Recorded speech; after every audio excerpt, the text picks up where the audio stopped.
شخص آیا, اس نے کہا جی آپ بھی بیمار ہوتے ہیں, میں تو کبھی بیمار نہیں ہوتا, سالوں بیت گئے میں کبھی بیمار نہیں ہوا. حضور نے فرمایا اٹھ کے جا توبہ کر, اٹھ کے جا اور توبہ کر, تجھ سے تو اللہ ناراض ہے تو کبھی بیمار ہی نہیں ہوا, تجھ سے تو رب ناراض ہے, کبھی تیرے قریب بیماری نہیں آئی. فرعون نے خدائی کا دعویٰ کیا تھا اور 300 سال تک اس کے پیر میں کبھی کانٹا بھی نہیں چبھا تھا, سر میں کبھی درد بھی نہیں ہوا تھا. یہ سزا ہوتی ہے, اللہ ڈھیل دے دیتا ہے بعض اوقات, یاد رکھیں بعض اوقات یہ سزا ہوتی ہے اگر بیماری نہیں ہے تو. ایک کہ بیماری رحمت بن کے آتی ہے, بیماری شفا بن کے آتی ہے, وہ بندے کی خطائیں لینے کے لیے آتی ہے. اور اگر تو کبھی تھوڑا تھوڑا بیمار رہنے لگا تو پھر سمجھ تجھ پہ فضل ہونا شروع ہو گیا, رحمت کے دروازے تیرے لیے کھلنے لگے ہیں, وہ تجھ پہ مہربان ہو گیا. اللہ کے بندے اکثر علیل رہتے ہیں, اکثر ان کی طبیعتوں میں کمزوریاں رہتی ہیں, اکثر بیمار رہتے ہیں, اور بزرگوں کے حالات پڑھیں تو پتہ چلتا ہے کہ کہیں کچھ نہ کچھ معاملات زندگی کے ساتھ رہے. ساتھیوں یاد رکھیے گا یہ تو علامت ولایت ہے, یہ تو اللہ کا بندہ ہونے کی علامت ہے. بیماری کا آنا, کمزوری کا آنا, کہیں تکلیف کا آنا گھر میں, یہ کوئی ایسی بات تو نہیں. اور پھر بیمار کو پرہیز بھی کرنی چاہیے, بیمار کو سبحان اللہ. اب ہمارا مزاج ہے نا یہ لنگر دا حلوہ ہے جنہ مرضی کھاؤ, یہ کدھر سے نکالا جی آپ نے, یہ کیا بات ہوئی جی, یہ تسی جی کرو اللہ رسول دا نام ہے, یہ کیسی بات ہے جی بھائی, یہ کس نے آپ کو کہاں سے نکلی ہے یہ چیز. الحمدللہ میں لنگر کا قائل ہوں, لنگر پکتا ہے, کھلاتے بھی ہیں کھاتے بھی ہیں, لیکن ایک بات یاد رکھیں, حضرت علی المرتضیٰ کی طبیعت علیل تھی, ایک جگہ پہ حضور کے ساتھ مہمان ہوئے, وہاں کھجوروں کی بنی ہوئی کوئی چیز پکی, حضرت علی نے کھانا چاہی, حضور نے منع فرما دیا, میں تیرے لیے بہتر نہیں, تیرے لیے بہتر ہے جس اللہ رسول کا نام لے کے ہم کھائے جا رہے ہیں اور وہ چیز ہمارے لیے مضر صحت ہے, وہی تو رسول پاک اپنے سامنے بٹھا کے منع فرما رہے, تو میں تیرے لیے ٹھیک نہیں.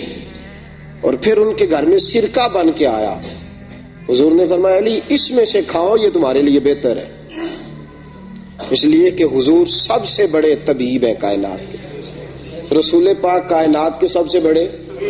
اور ڈاکٹر تو نسخے بدلتے رہتے ہیں نا, ڈاکٹر صاحب کے پاس دوائی لینے جاؤ, اگلے دن جاؤ جی ٹھیک, میں نے دوائی بدل دی, اب آپ ٹھیک ہو جائیں. بخاری شریف کی حدیث ہے, میرے حبیب پاک کے پاس ایک شخص, یا رسول اللہ میرے بھائی کو دست آ رہے ہیں, حضور نے فرمایا جا کے شہد پلا. آیا کہا یا رسول اللہ کو زیادہ ہو گئے ہیں, حضور نے فرمایا جا شہد پلا جا کے.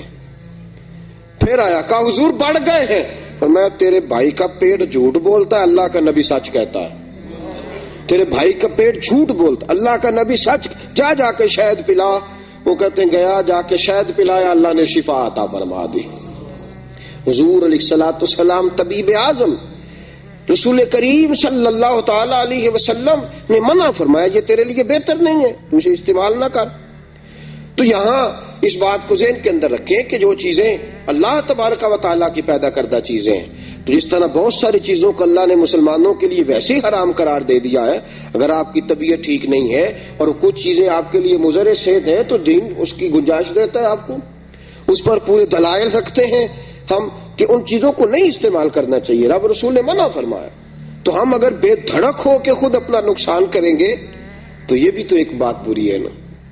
وہ ایک روایت میں آتا ہے کہ 10 آدمی, فتوح شام نے لکھا ہے کہ جب حضرت سعد بن ابی وقاص رضی اللہ تعالیٰ عنہ کی سرپرستی میں یرموک کا جو ہے وہ معرکہ فتح ہوا ہے, تو وہاں 10 آدمی تھے جو پیاس سے تڑپ رہے تھے. ایک کے پاس پانی لے کے گئے تو اس نے کہا نہیں دوسرے کو پلاؤ, دوسرا, تیسرا, چوتھا, 5واں, اب 9 آدمی وصال کر گئے. 10ویں کے پاس پانی گیا تو اس نے پی لیا. بعد میں کچھ لوگوں نے سوال کیا, کہا جناب آپ نے کیوں اشار نہیں کیا؟ تو انہوں نے کہا کہ چونکہ میرے پہلے 9 ساتھی شہید ہو چکے تھے, اب میرے پاس بندہ کوئی نہیں بچا تھا اشار کرنے کے لیے, اب اگر میں پانی نہ پیتا تو خودکشی ہوتی, اب اگر میں نہ پیتا اور اللہ کی بارگاہ سے سزا دیا جاتا. اس لیے دینی معاملات جو ہیں ان کی جو حدود ہے ان کو وہاں تک رکھا جائے گا. ہم اپنی مرضی سے اپنی ذات کے لیے، نفس کی خواہش کے لیے دین کی تشریحات، توضیحات، تعبیرات کو نہیں بدلیں گے. جہاں تک معاملہ ہے اس کو وہیں تک محدود کیا جائے گا. تو جو پرہیز کرنے کا ڈاکٹر حکم دیتا ہے، بتاتا ہے کسی کو، اور طبیب اس کو بتلاتا ہے کہ یہ چیز تیرے لیے اچھی ہے، یہ بری ہے، اس کو پرہیز کرنا چاہیے، اس لیے کہ جان اللہ کی نعمت ہے، یہ رب کریم نے اس کو عطا فرمائی ہے، اس کی حفاظت کرنا اس کے لیے ضروری ہے. میرے ساتھیو، تیمارداری، بیمار کے بارے میں جو احکامات ہیں. اب ہے معاملہ تیمارداری کا. حضرت سعد بن ابی وقاص رضی اللہ تعالیٰ عنہ فرماتے ہیں میں بیمار ہو گیا تو میں نے اپنی بیٹی سے کہا، بیٹی کسی کے ہاتھ حضور کو پیغام بھیج، رسول پاک کو پیغام بھیجو، بتاؤ کہ سعد بیمار ہے.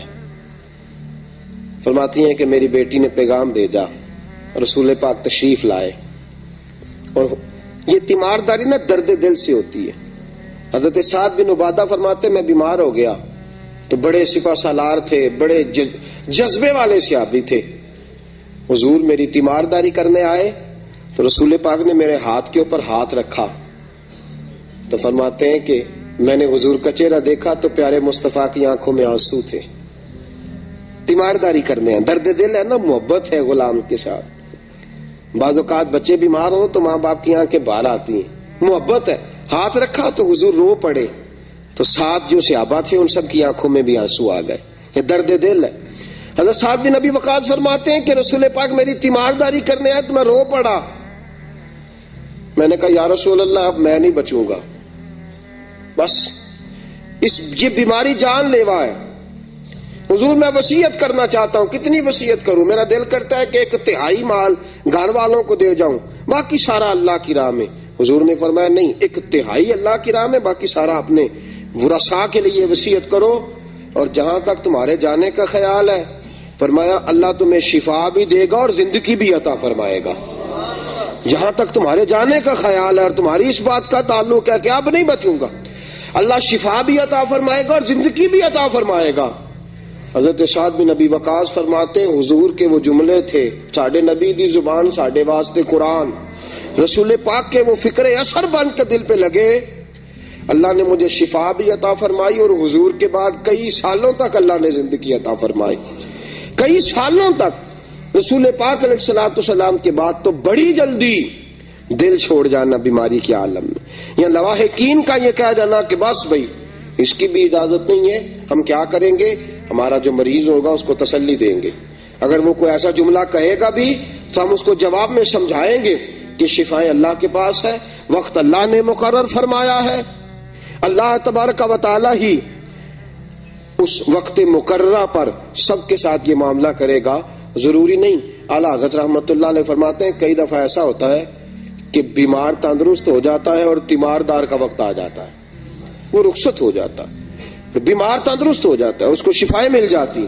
تو یہ کوئی ضروری نہیں کہ جو بیمار ہے وہی جانے والا ہے. یہ تو سب کو تیاری رکھنی چاہیے. میرے ساتھیوں، جب کوئی بیمار ہوتا ہے نا تو وہ کمزور ہو جاتا ہے.